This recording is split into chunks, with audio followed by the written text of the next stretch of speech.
Bonjour à tous, bienvenue sur mon vlog. Mon nom c'est Claudia et vous êtes sur ma chaîne Clo Tricot. Cette semaine, j'ai moins d'affaires à parler que d'habitude. Alors, si jamais vous êtes des nouvelles personnes qui regardent ma chaîne, mon vlog pour la première fois, vous pouvez retourner dans les épisodes précédents pour voir un peu plus de contenu. Mais si vous êtes là depuis le début, ben, bienvenue dans mon monde. On va quand même jaser de plein d'affaires, c'est certain. Je vais faire une petite note à part. J'écoute beaucoup, ou je regarde beaucoup de podcasts / vlogs sur YouTube de tricoteurs et tricoteuses. Et ça me fait toujours rire parce que souvent les gens vont dire, mettons au début de l'épisode, « Ah, cette semaine ça va être un épisode court parce que j'ai pas tricoté beaucoup. » Puis quand tu regardes l'épisode en tant que tel, il y a genre 1 heure de contenu. Donc ça me fait toujours un peu rire, fait que je vais pas dire que ça va être un épisode court parce qu'on sait jamais ce qui peut se passer puis on sait jamais à quel point on peut jaser. Alors, ça va être un épisode avec pas autant d'objets finis. Mais ok, c'est ça que je vais dire. Qu'est-ce que je voulais dire d'autre? Ah oui! J'ai atteint 2000 abonnés sur ma chaîne, alors je vous remercie du fond de mon cœur. Ça m'aide vraiment, en fait, ça a l'air niaiseux, les gens se disent « ça sert à quoi de s'abonner si de toute façon je regarde les épisodes? Ça change vraiment quelque chose parce qu'en fait, YouTube a toutes sortes d'algorithmes, puis quand il y a plus d'abonnés, évidemment, il y a plus de chances que le contenu soit présenté à plus de gens dans les recherches, etc., etc. Donc, si vous n'êtes pas encore abonné, cliquez sur le petit bouton rouge en bas qui dit s'abonner, ça va m'aider. C'est simple comme ça, puis vous pouvez même cliquer off sur les notifications pour pas les recevoir si ça vous dérange de recevoir des petits bling quand je publie une vidéo. Je publie un vlog par 2 semaines, je fais un live par 2 semaines le lundi et je publie autant de tutoriels que je suis capable de créer. D'habitude, c'est 1 ou 2 par semaine, dépendant des semaines, dépendant de la situation avec les enfants. En ce moment, on est toujours en confinement. Si vous êtes en train de regarder ça le vendredi 13, 14, 15, je sais plus.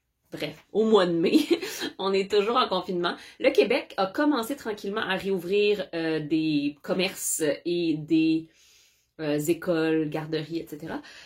Par contre, moi j'habite à Montréal et Montréal c'est malheureusement le hotspot pour la COVID ces temps-ci. On n'est pas étonné parce qu'évidemment Montréal contient beaucoup de gens dans un espace assez concentré.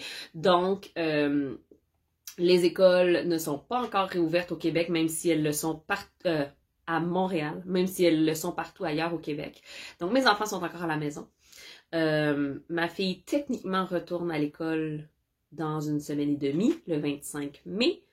Est-ce qu'elle va y retourner? Est-ce qu'elle va pas y retourner? Ça, seul le futur nous le dira. Et ma petite qui va à la garderie risque de ne pas retourner à la garderie avant un long moment parce que pour des raisons de valeur et parce que je crois que les garderies vont être beaucoup plus difficiles à gérer avec la COVID versus les écoles. Mais on va voir, dépendant comment mes enfants se sentent, évoluent, comment ils veulent gérer. Je les écoute beaucoup, j'écoute leurs émotions, leurs sentiments, puis je vois comment elles sont prêtes ou pas prêtes à réintégrer les services de garde / école. Je leur explique un peu la situation, évidemment, là, parce que je veux pas leur imposer d'y aller quand les situations vont être vraiment différentes. Fait que bref, tout ça pour dire que j'ai pas autant de temps pour filmer que j'aimerais. J'ai 1 million d'idées de tutoriels à vous faire. Voilà, j'ai pas le temps de toutes les faire, mais ce qui est certain, c'est qu'il y en a toujours qui vont arriver au moins 1 fois par semaine. J'ai aussi envie de faire un knit-along éventuellement, le mien est terminé, je n'ai pas encore tiré les prix, je suis désolée, ça a été mis sur en anglais on appelle ça le back burner, donc en français je sais pas comment on appellerait ça, s'il y a une traduction exacte pour mettre quelque chose on the back burner, mais bref c'est un petit peu plus loin dans ma liste de priorités, surtout en plus parce que la poste ces temps-ci c'est l'enfer, donc j'ai pas envie nécessairement d'aller au bureau de poste juste pour poster les prix, donc j'attends un petit peu, ne vous inquiétez pas, ça s'en vient. Mais ceci étant dit, j'ai déjà des idées pour un prochain knit-along et surtout des idées pour les prix, donc voilà, ça s'en vient. Commençons. Ah oui, puis avant de commencer encore, je remercie énormément, énormément les gens qui contribuent à ma chaîne en me faisant des dons. Je suis, c'est vraiment quelque chose que j'apprécie à fond parce qu'évidemment, je travaille fort pour les tutoriels. C'est quelque chose qui prend quand même beaucoup de temps et je l'apprécie du fond du cœur. Donc, merci si je ne vous ai pas réécrit, vous, personnellement, pour vous remercier et que vous me regardez, je vous remercie pour les dons que vous me faites. Voilà. Donc, tricot, projet fini. Je pense que j'en ai juste ça depuis la dernière fois. Et je m'excuse parce qu'il a été porté. Il a été porté, c'est le Ripple, non pas Ripple, c'est My Little Secret Crop de Jessie Made Design. C'est la même designer qui a fait la Ripple Bralette, que j'ai deux Ripple Bralette et une en chemin. J'aime beaucoup ses designs de crop top, etc. Donc, ce que j'ai fait, à la base, le patron est écrit pour juste une couleur, mais évidemment, on peut y aller comme on veut. C'est une grosseur, c'est écrit pour une grosseur DK, donc on peut utiliser 2 brins de fingering et le tenir double pour un effet comme ça, marled, donc un effet dégradé ou chiné en fait. Moi, ce que j'avais fait, c'est que quand j'ai fait une commande, à un moment donné, j'ai fait une commande de Holst Garn, qui est une compagnie danoise, dans ces environs-là. J'ai fait une commande de cônes, de laine, puis il y avait dans les options, j'ai regardé, il y avait des goodie bags, donc il y avait des sacs avec un mix de différentes couleurs, puis ce qui était écrit, c'est juste l'option de couleur. Donc la seule qui restait, le seul qui restait, c'était de la Holst Garn Coast. Coast, c'est 50-50 laine coton. Et c'est une grosseur de brin fingering, light fingering. Et c'était écrit bleu-gris. Donc les balles dedans étaient bleues ou grises. Donc j'avais j'avais une dizaine de balles, je crois, de couleurs différentes. Donc si on regarde de plus proche, ici, il y a dans le bas, c'est un gris foncé style charcoal avec un bleu ciel, un bleu royal.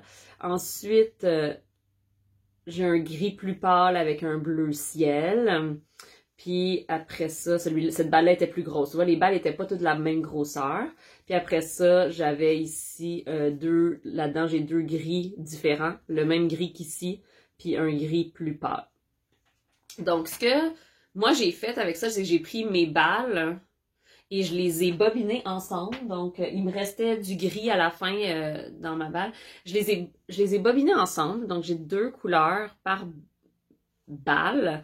Et je me suis fait une espèce de gradient, là, un gradient de couleur avec ce que j'avais. Donc, dans cette balle-là, c'est le restant de ce qu'il y avait. J'ai ce même bleu royal avec un gris charcoal. Ensuite, à l'intérieur, j'ai, à un moment donné, ça change pour un bleu marin avec un quasi noir. Donc ça dégrade comme ça. Fait que j'avais toujours comme un gris puis un bleu jusqu'à temps que j'arrive au bout puis c'était 2 gris qui restaient. Puis ce que j'ai fait, c'est que j'ai bobiné jusqu'à temps que j'aie la moitié de mon sac bobiné. Dans le sac, il était écrit qu'il y avait un minimum de 100 grammes de laine. Mais moi, il y avait genre 130 grammes de laine dans le sac. Puis ça m'a vraiment pas coûté cher. Ces choses-là sont pas toujours disponibles. Quand on commence chez Holst Garn, des fois, ils ont des goodie bags, des fois, ils en ont pas.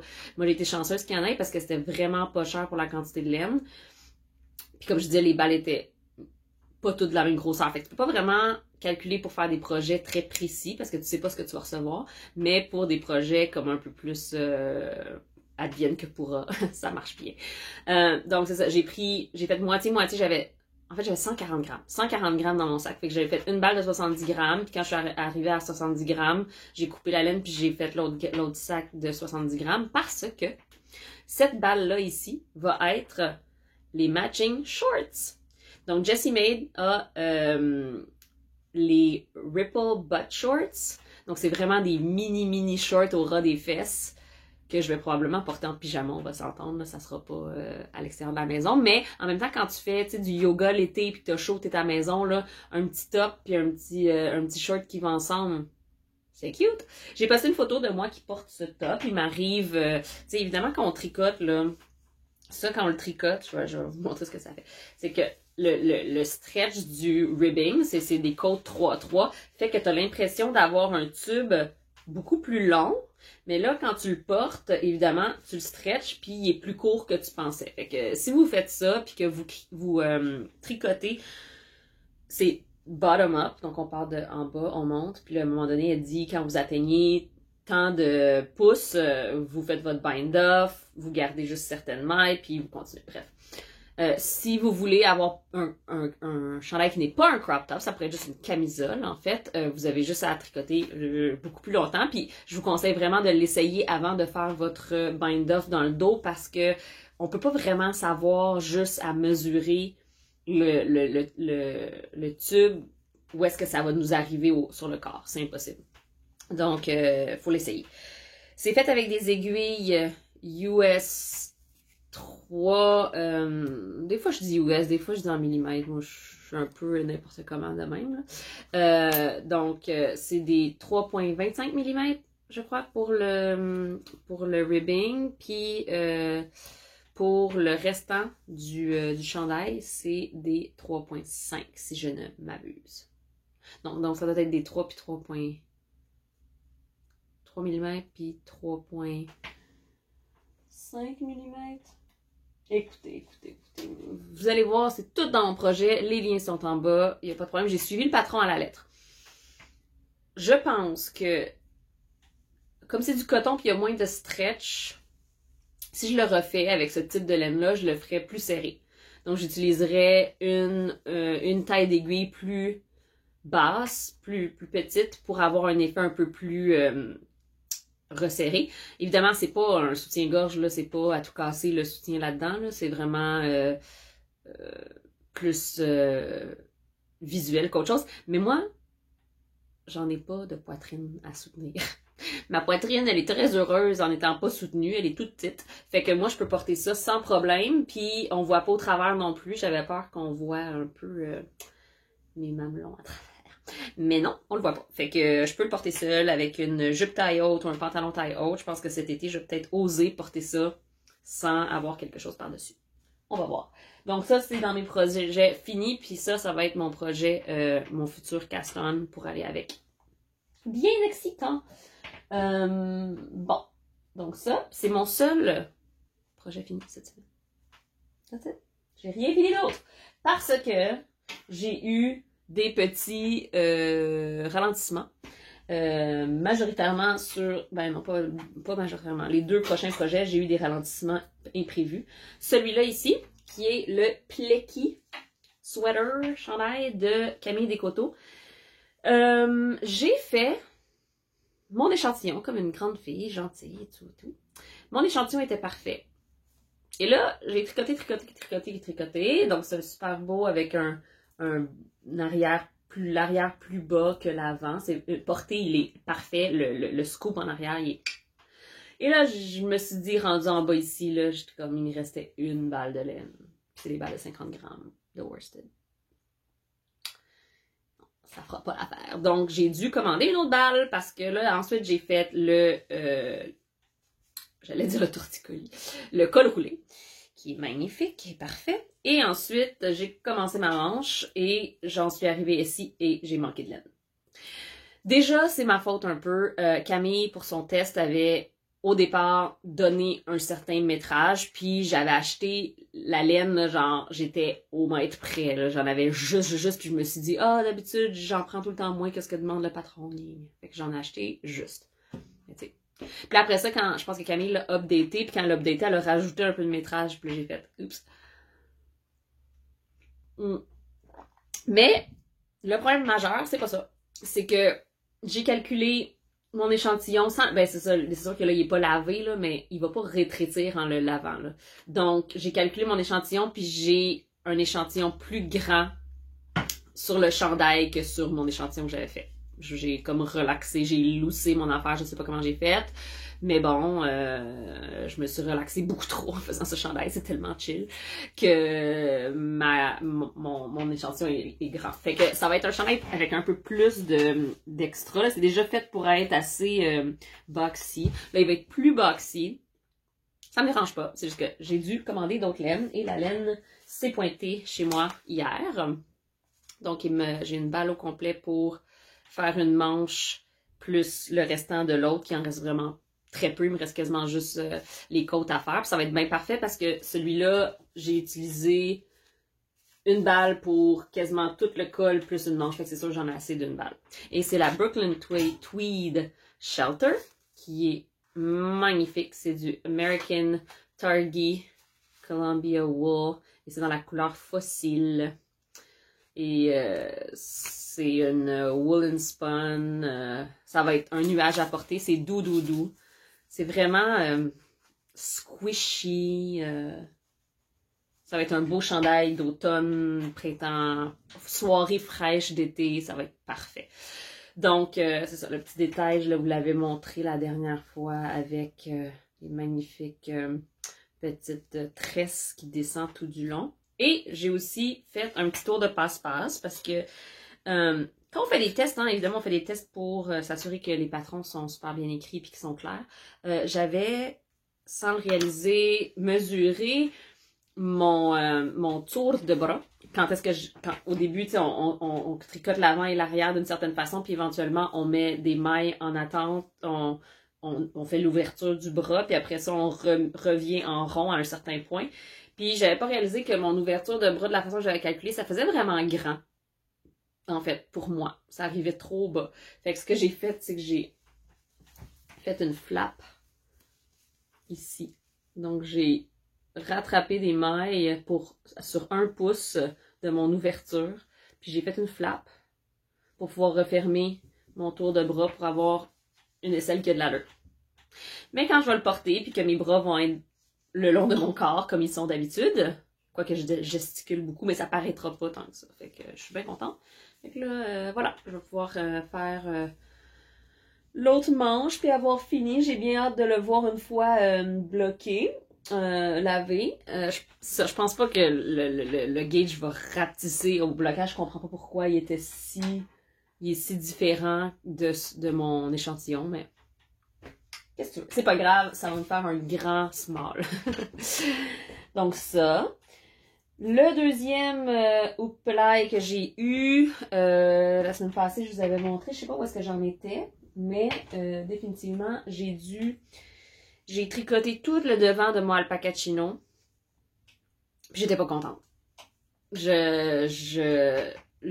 Bon, fait que là, je l'ai recommencé. Puis comme vous pouvez voir, j'ai fini l'alpaca. À part, il va falloir faire des mailles,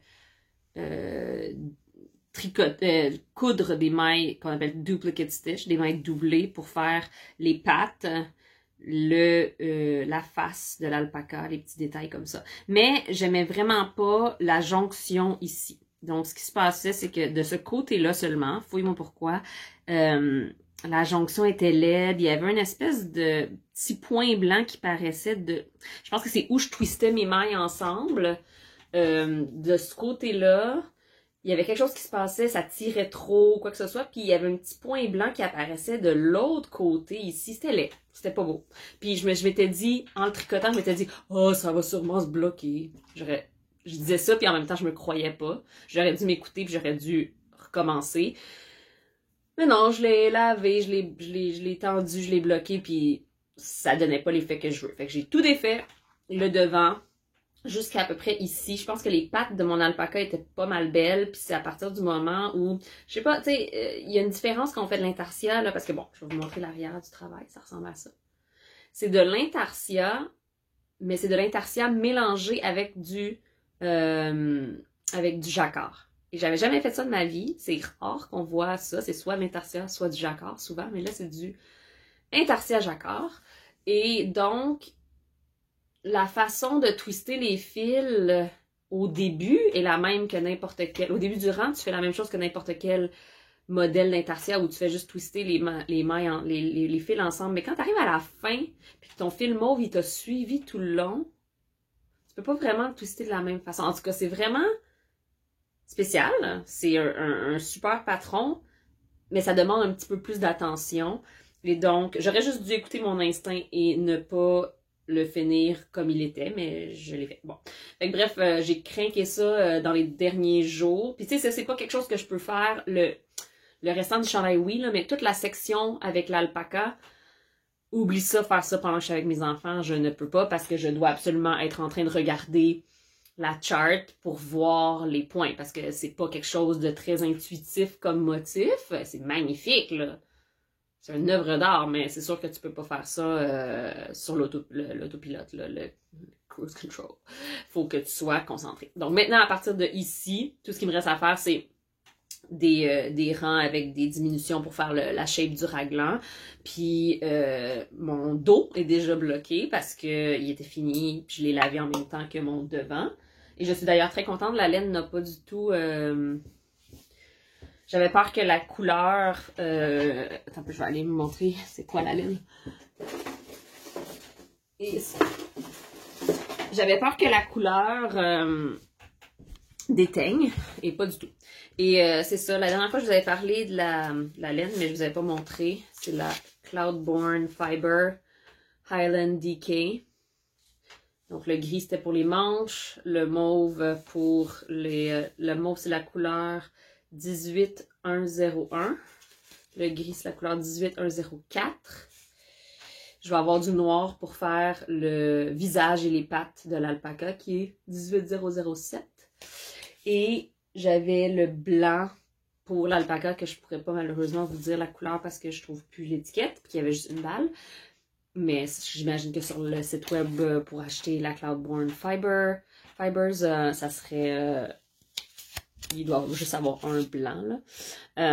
Et c'est des balles de 50 grammes, 100% fine Highland wool. Donc c'est assez doux. C'est vraiment très doux, smooshy, bien agréable à tricoter. Facile à tricoter. C'est un fil qui est très correct. Et je sais pas c'est quoi le price point parce que malheureusement c'est pas moi qui l'ai acheté, mais je pourrais peut-être mettre le lien en ligne sur où acheter ça.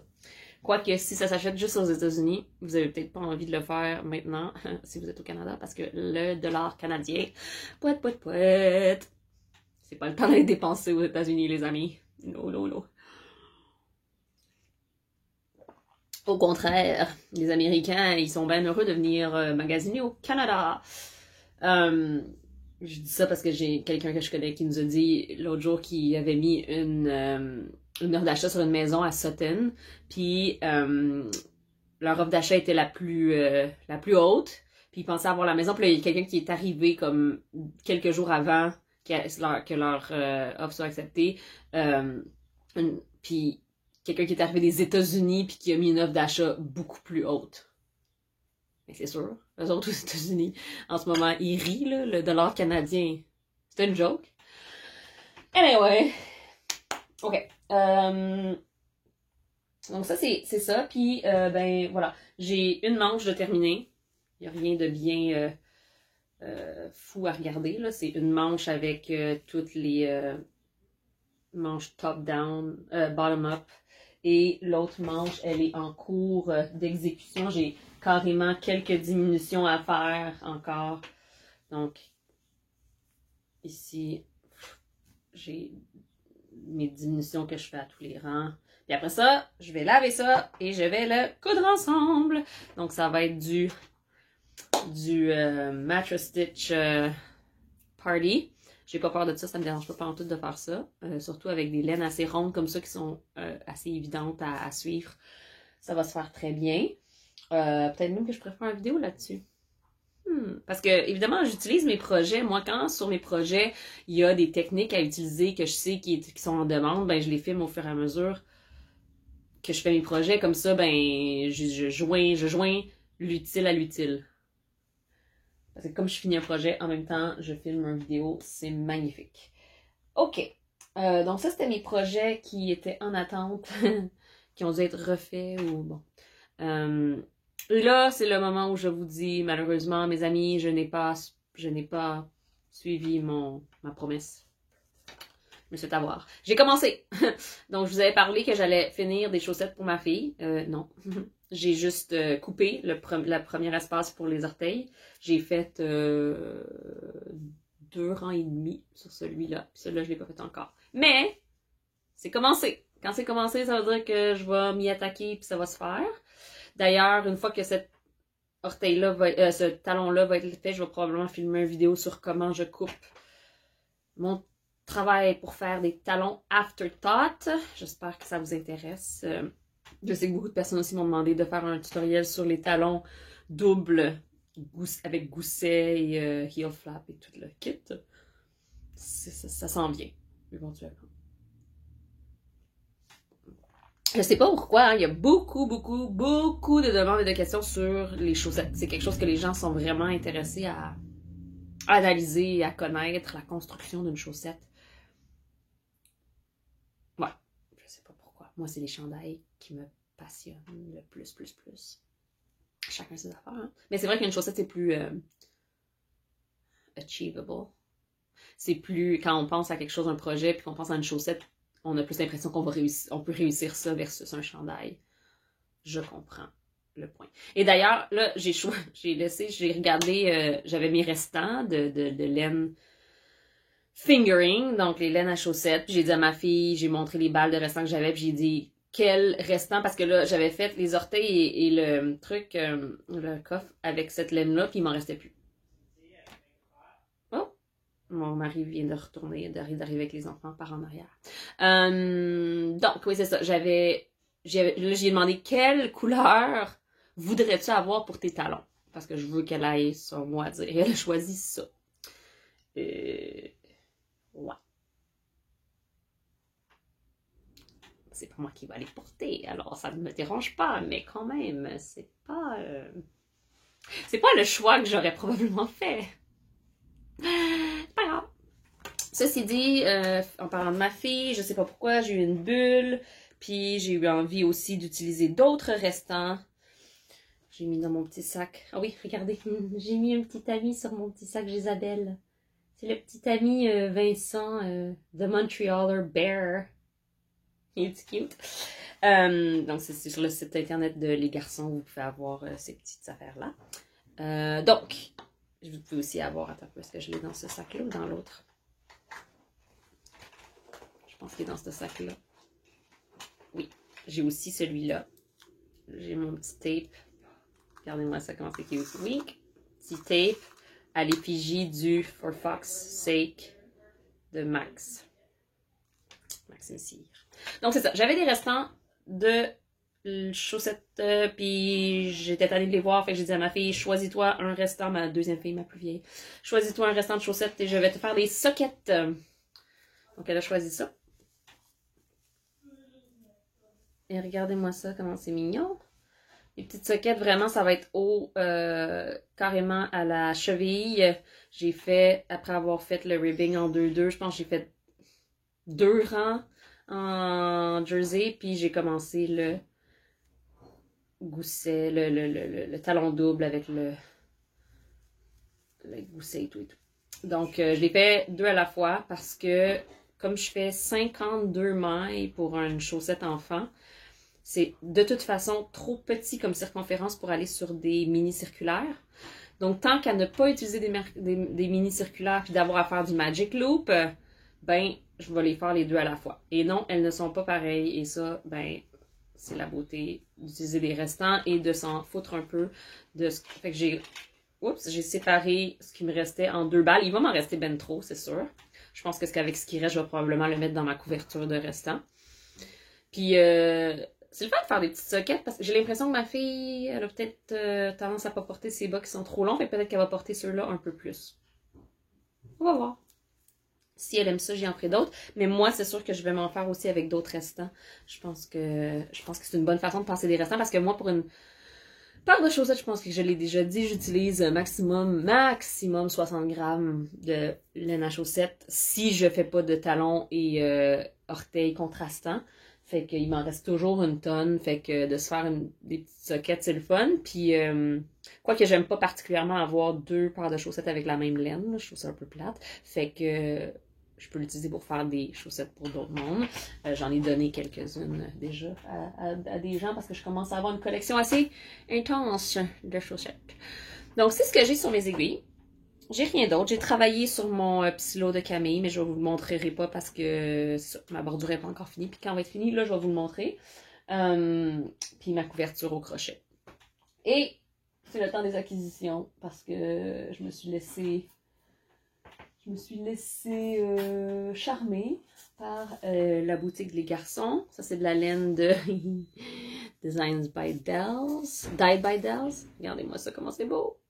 Donc, c'est du Suri, Dells Suri, dans la couleur Peppers Mint. C'est 74% Baby Suri Alpaca et 26% Mulberry Silk. Donc, c'est d'une douceur extrême. Et j'en ai acheté une parce que je me suis dit que ce que j'allais faire, c'est me faire un mix de ces trois-là. Donc, ce que j'ai envie de faire, je ne sais pas dans quel ordre je vais les mettre.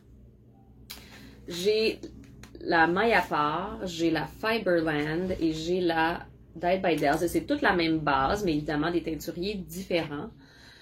Et ce que j'ai envie de me faire, c'est un chandail Color Block avec du suri, mais avec une base de laine, peut-être un fingering ou un DK, je sais pas encore, j'ai pas choisi, mais je pense que ce que je vais faire, c'est prendre une couleur très douce, très unie, peut-être un undyed, peut-être juste un beige naturel.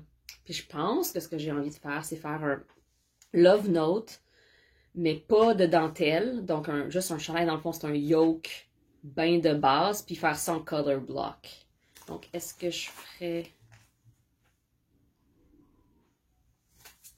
Je sais pas dans quel ordre je les mettrais. Je pense que je mettrais ça comme ça. Je pense que je mettrais ça proche de ma face, parce que vous me connaissez, puis le turquoise. Celui-là dans le milieu, puis celui-là en bas.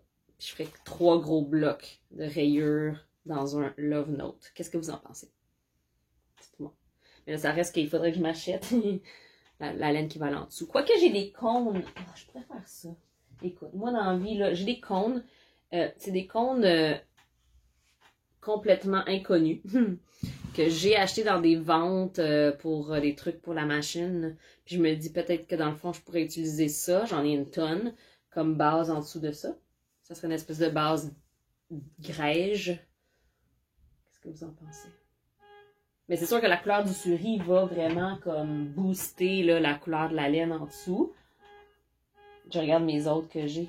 L'autre est plus beige. Oups. Je sais pas si celui-là, il est beige, puis il est plus beige. Peut-être que ça serait mieux. Je sais pas. Je vais voir. Mais oui, j'ai une tonne de cônes de laine mystère que je pourrais utiliser dans le fond au lieu d'acheter quelque chose. Ce serait peut-être intelligent de ma part. Hein? Ou sinon, je peux aller vers quelque chose de foncé, puis ça va...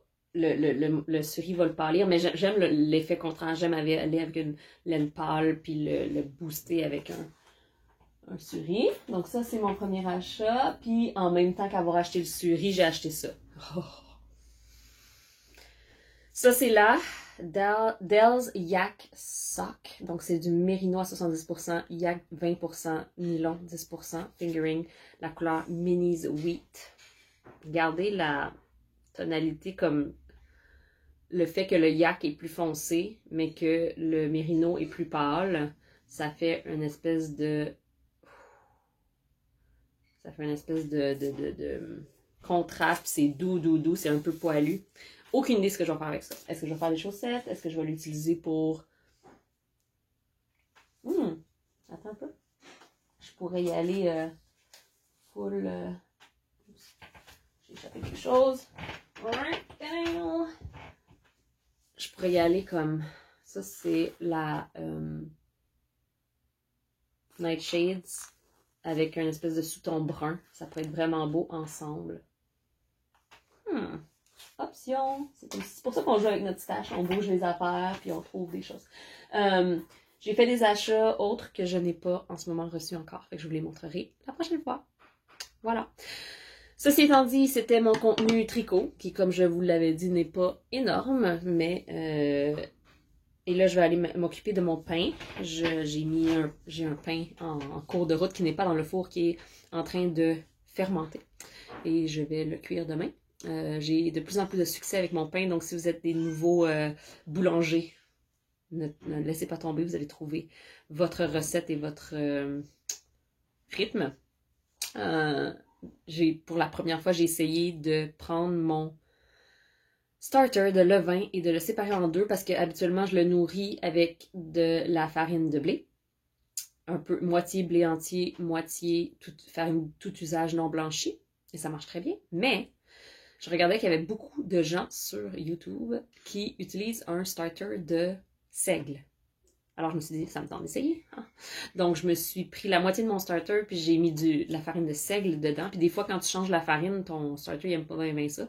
Puis ça y prend un moment avant de s'ajuster, mais non, il a vraiment aimé la farine de seigle. Donc je pense que je vais garder mon starter au seigle parce que j'aime le goût du seigle. Et j'ai mis de la farine de seigle dans ce pain que je vais faire demain. J'ai vraiment hâte. C'est niaiseux, hein, mais pour moi, faire un pain, des pains en ce moment, c'est tous des tests. À chaque fois, c'est un résultat différent.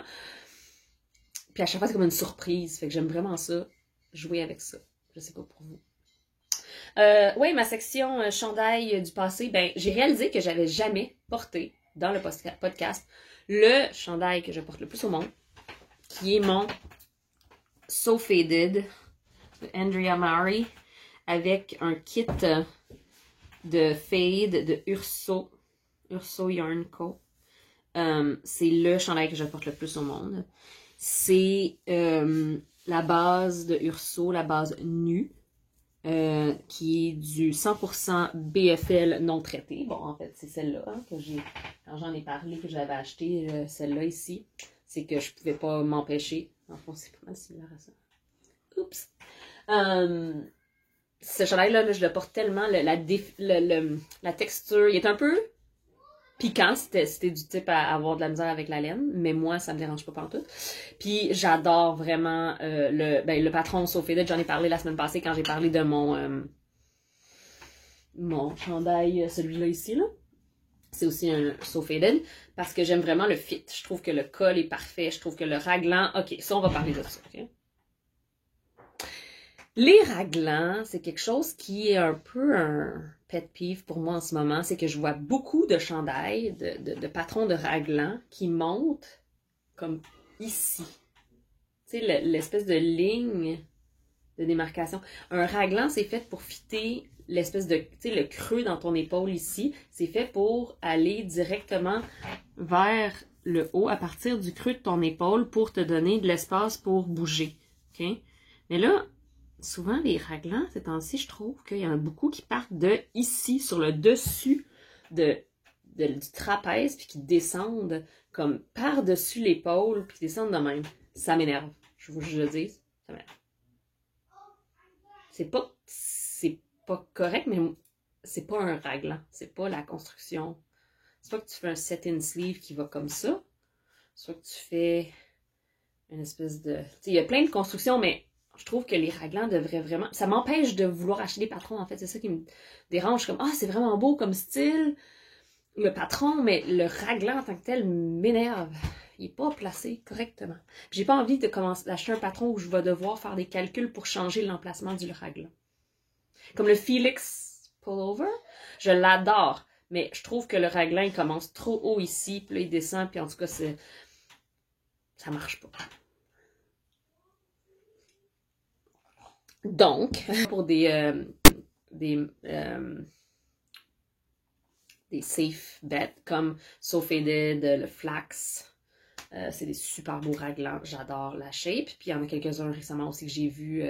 Je sais que Catherine Tricote tout le temps est en train de faire un super beau raglan V-neck avec une espèce de détail de câble ou quelque chose comme ça. C'est super beau, j'ai hâte de voir ça. Bref, c'est ça. Fait que, en tout cas, nu, c'était un kit qu'elle avait fait, qu'elle vendait en kit de fade. Parce qu'il y a quand même eu une période où les fades étaient méga populaires. Puis attends un peu, je vais essayer d'aller trouver c'est quoi le nom des couleurs, même si je sais pas si elle les fait toutes encore, hein, parce que les gens qui sont des teinturiers plus petits, qui sont pas, ils ont pas nécessairement toujours les mêmes couleurs. Donc c'était les couleurs Automne Eva, je pense que ça va dans ce sens-là. Autoneva, Drake Fruit, thé de Noël au milieu. Ensuite, Aube et Rudbeckia. Et vraiment, les trois du milieu se fondent l'une dans l'autre, là, vraiment, vraiment bien. Puis j'aime le fait que ça, c'est plus contrastant et plus contrastant. J'ai mis le plus contrastant en haut et en bas. J'aimais l'effet. Ceci étant dit, ça fait 2 fois que je tricote le So Faded, puis j'ai dû changer la grosseur d'aiguille parce que pour moi, c'était trop... mon échantillon était trop grand avec les aiguilles que Andrea Mowry utilise. Fait que c'est ça. Puis c'est tout ce que j'avais à dire là-dessus. Puis une dernière affaire peut-être. Y avait d'autres choses que je voulais parler? Ben mes affaires à venir, vous le savez, je vais vraiment. Je pense que le prochain projet de chandail que je me castonne, c'est le Julie Twist avec cette merveilleuse laine qui est une petite camisole vraiment jolie. Puis c'est drôle parce que j'ai remarqué que Camille Descoteaux est en train de le faire. Tu sais, ça. Moi puis Camille, des fois, j'ai comme l'impression d'avoir l'air d'une stalkeuse de Camille, mais c'est pas ça. J'avais déjà ça en tête depuis vraiment longtemps. Je te copie pas, là. Puis même si je te copiais, ça serait juste un gage d'amour éternel. Voilà. Fait que, ben, c'est ça. Je vous envoie plein de bisous. J'ai rien d'autre, je pense, à jaser. Puis j'ai l'impression que j'oublie d'oublier quelque chose, mais bon. Ce sera pour une prochaine fois. Passez une belle semaine. On se revoit très bientôt sur un live ou un prochain vlog. Au revoir!